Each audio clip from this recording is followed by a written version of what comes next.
folks unemployed. In high school, Tina Sharma was your typical high-achieving student, ambitious and at the top 10% of her class. But when it came time to plan her future, she hit a roadblock. I was the only one to walk across my graduation stage without a college under my name. I was born in India and I came here when I was 9 years old. My dad came here on a business visa and he started his business. There were some loopholes in the immigration system during that time, and when he applied to renew his visa, after investing his money into his business and getting a car and renting a home, he was denied because he didn't meet the certain requirements to renew the visa. So a couple of years into school, I turned undocumented. Being an undocumented immigrant meant that she was unable to attend college, work, and even drive. I used to take a bus at 5 o'clock in the morning to go to school, and city bus. I didn't come out, so nobody knew. I pretended like it was an elephant in the room that did not exist.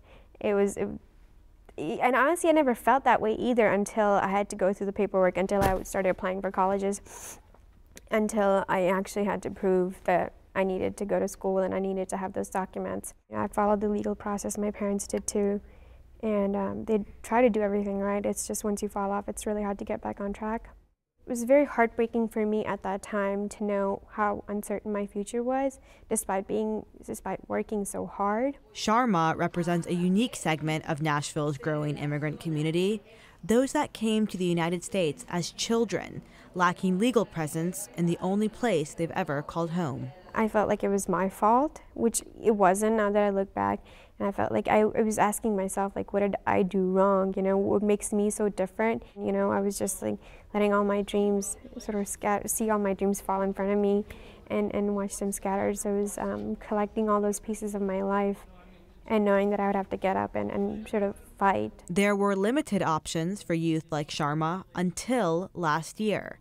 On June 15, 2012, President Barack Obama implemented a program via executive action called Deferred Action for Childhood Arrivals, or DACA. DACA is a program that was instituted by the present administration in lieu of the DREAM Act. And by this program, children, youth that have been in the country that meet certain criteria are able to apply so that they can adjust their status. This means a lot of things. It means people are able to, at the most basic level, people are able to be out in the street without the fear that they're going to be deported.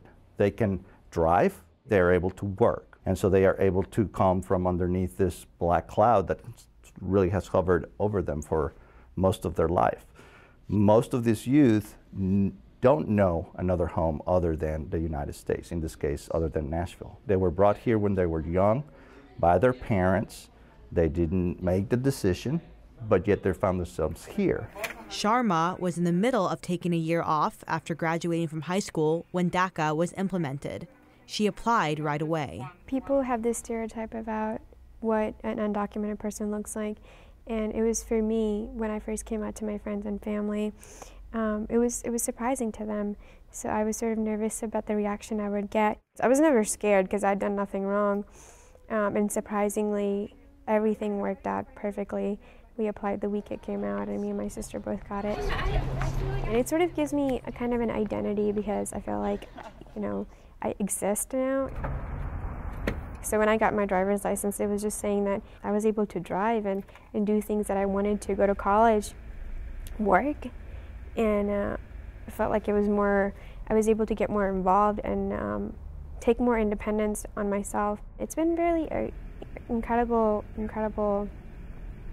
journey for me. Deferred Action for Childhood Arrivals offers no path to citizenship with the ability to renew the status every 2 years. Certainly there is still this question long-term as to what's going to happen, because this is not a permanent fix. This is only a temporary reprieve. And so at least we know for a couple of years this is kind of how things are going to operate, but it's not a solution. Certainly the solution will come as we as a society are debating what immigration reform is going to be like and is going to look like, not only in Nashville but across the country.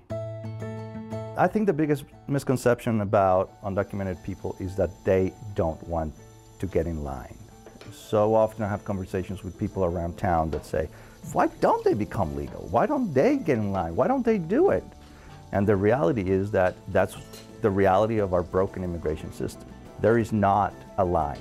For the majority of folks, there is not an opportunity, a process, an application, a way or means by which they can become documented. If there were, they would be there. And so that's why we're very hopeful about the prospects of immigration reform, because we know that people already have been waiting for a long time.